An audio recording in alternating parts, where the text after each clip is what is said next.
Hi, everybody. Tommy Whitehead here, co-founder of the Building Success Summit, and I'm here with my other co-founder, Shirley Jump, New Mhm. York Times bestselling author.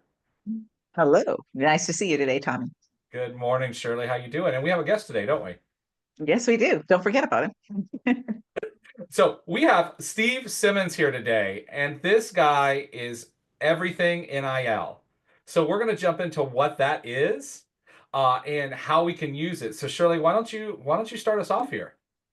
So everybody hears about NIL. They think it is just for athletes, and they're still not really sure what it is because it's been a buzzword for the last few years. So tell me how you got into it, what it is, and how it's kind of evolved in the years since you've been in it. Yeah, sure. And for the uninitiated, if you will, NIL simply stands for names, image, and likeness. Mhm. So the super condensed version is previously, if you're an athlete in college, you were never able to be compensated for your name, image, and likeness if you played a sport. So if your appearance was used on video games, the school used you in ads on billboards or whatever, the athletes never got paid. In 2021, the ruling was passed, paving the way for the athletes to get paid. Now we have the largest and fastest growing segment of millionaires in the country are college athletes.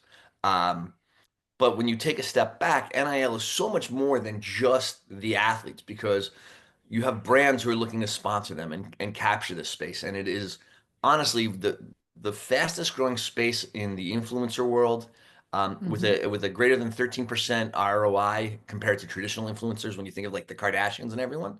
Mhm. Um, and most important, college athletes in particular, have the most loyal and rabid fan base.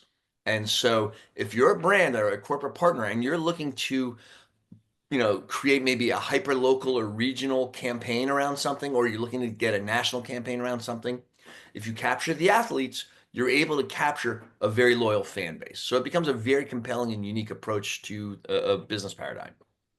Awesome. That that's like super interesting, Steve. So, what you're saying is local celebrities, local athletes, they now have the ability to kind of capitalize on their brand. So, tell me how does that affect smaller businesses? What about Bob's local ice cream shop or Jan's local t-shirt shop? We always think of these deals of top name athletes are going to be well into the six figures, and these small businesses can never afford that. But this changes the game for businesses, doesn't it? Absolutely. At its heart, NIL is about elevating the playing field, right? It's Mhm. creating an opportunity where all athletes can benefit. But in the same breath, all businesses can benefit. You don't have to be Gatorade, Under Armour, Nike to be able to go in and go, oh, we want to be able to utilize NIL. If I'm a local business owner here in Tampa or St. Pete, and I say, I'd really like to be able to kind of expand my word of mouth and kind of create more of a grassroots virality, if you will, of my product, I'm going to get behind, local athletes from, whether it's USF, whatever it might be around here, University of Tampa, right? Because you have these athletes on the one hand who are incredibly loyal, right? A lot of these kids, once you get outside the Heisman Trophy candidates and some of your biggest name stars in college athletics, when you're able to capture an athlete who has 6, 7, 9,000 followers, those are really organic followers. These aren't the purchased followers that you'll see when somebody has all of a sudden 2 million and 5 million followers. They may not be, a lot of them may be real, but they may not be as in tune with the athlete as somebody who has this nano influencer status where if I'm following them, I want to see what they're doing. So if all of a sudden they pop into, here's my favorite boba tea shop, well, geez, I might want to check that out if I'm local. So you can really make a significant approach to capturing the local business by capturing local athletes because on any given Saturday, that stadium is going to be packed with fans watching those athletes. And it's not just about college football. Women's volleyball is one of the biggest sports out there. Women's basketball, we've all seen what Caitlin Clark has been able to do. Mhm. If you were a local brand and captured Caitlin Clark in her freshman year, you look like a hero. Your business is absolutely going to see a significant return.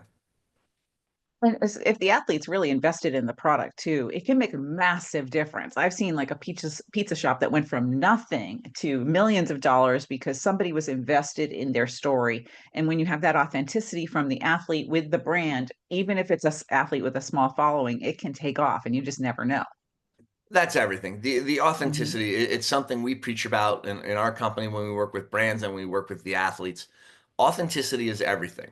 Okay. So when you have, uh, we won't use names. When you have a quarterback in college who's shilling for his favorite mortgage broker, and Hmm. everybody else knows he lives in a dorm, it just comes across Hmm. as, man, that's just a money grab. That's just a bunch of Right. nonsense. So it doesn't really ring true. I mean, and look, there's nothing wrong with these athletes getting these money grabs while they can because it's generational wealth. But the problem is they can be very short-sighted by cutting themselves off from, well, it didn't ring true. I'm not going to let you represent my brand because it just doesn't feel right. Hmm. Versus that same athlete going, hey, I know I currently live in a dorm, but my family has used these guys. I've got friends who've used these guys. When it's my time, they're my guys. Just in the change of nuance and understanding the Hmm. product and the fit changes everything. Conversely, if I'm a brand, I don't want to get behind an athlete who, you know, puts on my shoes and goes, "Yeah, I like to wear these," and that's the extent of the social media. You Hmm. go, "What did I just put into this for a kind of a half-hearted, endorsement because they're like, I just want to get paid, thanks, next." Hmm. Versus when you see some athletes who will go, the best athletes are the ones who are reaching out to the brands saying, look, I wear Uggs every single day. I wear Crocs every day when I go to practice. I eat battle bars every single day. Whatever the product is, you'll know when it's authentic. And then the fans and the people following it, they know when they're being sold to. They also know when something like, hey, these folks really like this product. So as Hmm. a brand, you want to make sure the fit goes both ways, right? It would be great, of course. Everyone wants Livy Dunn to sponsor their product. Everyone wants Cam Ward as as a Heisman candidate doing their product. Is it going to be the right fit? Because you still have to look at the end ROI, look at the spend and the time and everything that's going to come into it, saying, what are we getting out of this? What is the real reach, and is this going to see a real return on this? So, Steve, you're going to be talking to businesses about NIL and how they can use it at the Building Success Summit. It's coming up soon, April 14th through 16th. But you're also going to have a special workshop designed specifically for pro, college, and possibly high school athletes, right? Yeah. So tell us a little bit more about what kind of information you're going to give to those new athletes that are out there on how they can capitalize on NIL without just signing the first contract that comes their way. Well, you hit on two big things, right? First and foremost is uh, before you sign any contract, have somebody take a look at it, okay? And it might seem incongruous to say, why should I have an attorney sign up on a contract because Tommy's T-shirt company wants to give me a couple of free T-shirts? Because what happens is the average athlete doesn't understand the phrase in perpetuity. And what happens is you sign a contract and all of a sudden you become this super rising athlete and Under Armour and Nike reach out to you and they want to sponsor you. And all of a sudden that Tommy's brand says, hey, by the way, you're my athlete in perpetuity. You can't use these other brands. And it's just something that you're not thinking about. So everything that NILENT does is about education, and whether it's for the brands or whether it's for the athletes, but it's simply being able to go out there and say, hey, you need to understand what authenticity means.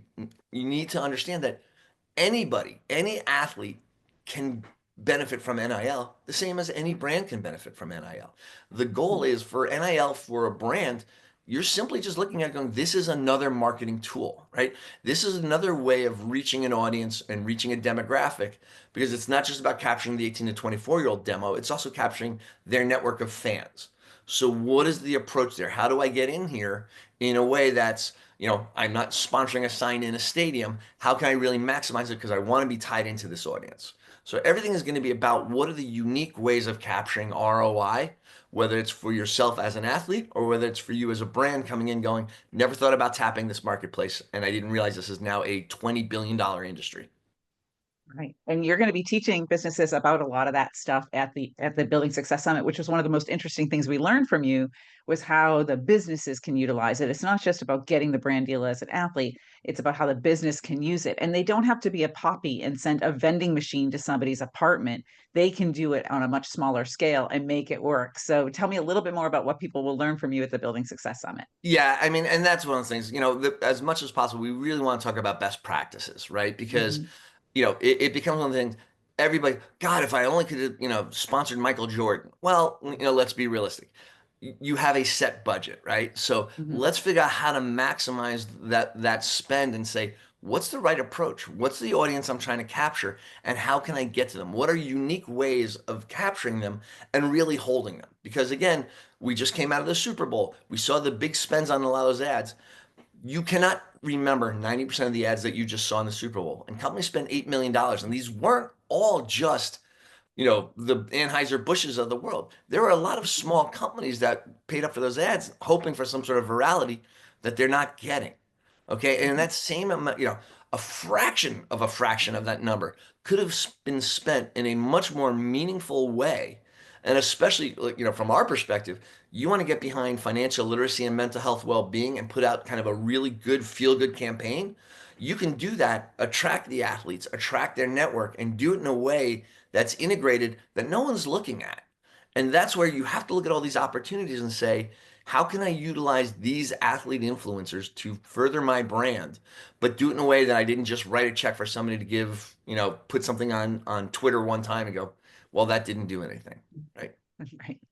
Steve, that is so informative. And if you want to hear from Steve and his team about how NIL can affect your pro career, if you want to hear from his team about how it can affect your business, how you can make this work and use micro influencers to increase the range of your small company, starting for much less than you might think, then you want to come out to the Building Success Summit April 14th through 16th. We're going to have Steve, his team, athletes, CEOs, many other professionals talking about branding, authenticity, and yes, NIL. So we will see you April 14th through 16th. Get your tickets now. They're starting to run low. Thank you guys again. Look forward to this.